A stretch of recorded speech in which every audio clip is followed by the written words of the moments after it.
Sveiki visi, šiandien sveikinuosi iš serviso 007 Landirenzo dujinės įrangos montavimo dirbtuvių ir šį kartą turi mūsų mėgiamą hibridinį Toyota automobilį.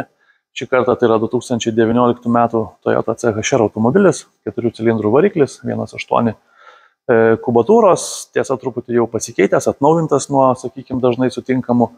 Tai turim netgi vieną paskui kitą tokių pačių variklių hibridus, kuriam be abejonės montuojam Landirenzo Evo OBD, itališką sistemą, kur ir visada montuojam. Na ir dar noriu paminėti, kad šios automobilius naujus parduodavo jau su tokia pačia sistema, kokią mes sumontavom. Kaip pavyzdys Varšuvos Toyota centras, buvo galima įsigyti tokį automobilį su gamykliniu Landirenzo reiškia sistemos montavimu. Tai visi tie komponentai ir standartai yra lygiai tokie patys, kokius mes šią dieną siūlome ir savo klientams. Tai labai trumpai apie juos ir pabandysiu papasakoti. Tai pats valdymo blokas Landirenzo Evo OBD yra sumontuotas štai šitoje vietoje. Greta jo iš tikrųjų yra ir benzino valdymo kompiuteris, prie kurio mes visus tos signalus ir susirenkam.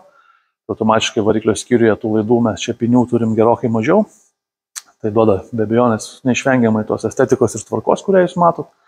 Dujiniai purkštukai Landirenzo grupė priklausantis AEB+, vieni patikimiausių rinkoje, tvirtai sumontuoti ant guminių pagalvėlių tam, kad ir tyliau dirbtų, ir patikimiau, ilgiau dirbtų.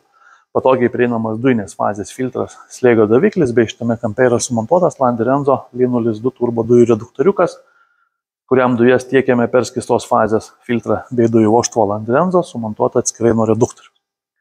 Tai grubiai tokie yra komponentai, visi standartai, kaip jau minėjau, pagal aukščiausius kokybės standartus, tai vėlgi spyruoklinės sąvaržas, tokias pačias matom Toyotos variklio skyrių, tokias pačias mes naudojam kokybiškiausias šiai dienai rinkoje prieinamas žarnas, specialius laikiklius, dujinės įrangos laidyną vėlgi adaptuojam konkrečiai šiam variklio skyriui, prideriname jų ilgius, laidus sugrupuojame, įvelkame apsauginės gofras, tas gofras vėlgi izoliuojame, lygiai taip pat matom ir gamykliškai visus laidynus padarytus variklio skyriuje, tai stengiamės, kad visą tai atrodytų kiek įmanoma arčiau tos gamyklinės versijos. Be abejonės automobilį išmėginame kelyje, sukalibruojame, duodame garantiją, visus dokumentus ir panašiai. Tai apie variklio skyrių būtų tiek.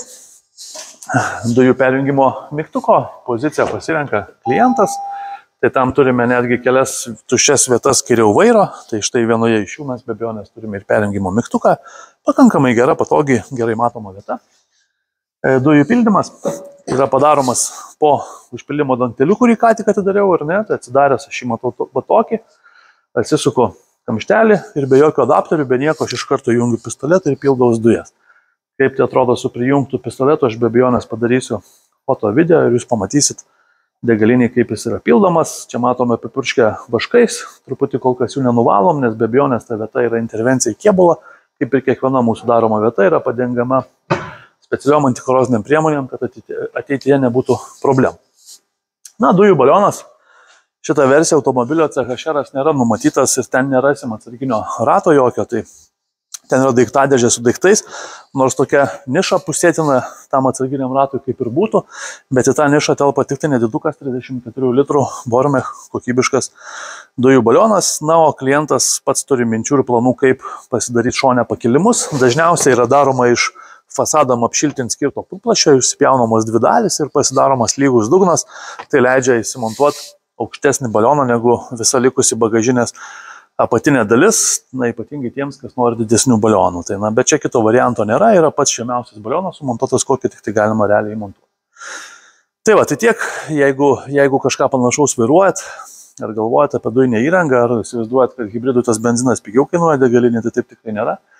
Ir netgi turint hibridinį automobilį, taupant apie 1 eurą nuo 1 litro, be abejonės ta matematika gaunasi, labai nesunkiai yra apskaičiuojama visiems skeptikams. Tai jeigu važiuojat bent 15 000 kilometrų į, sakykime, metus, tai manau tikrai verta tą sistemą susimontuoti, nes ta matematika, kaip minėjau, skaičiukai kalba patys už save.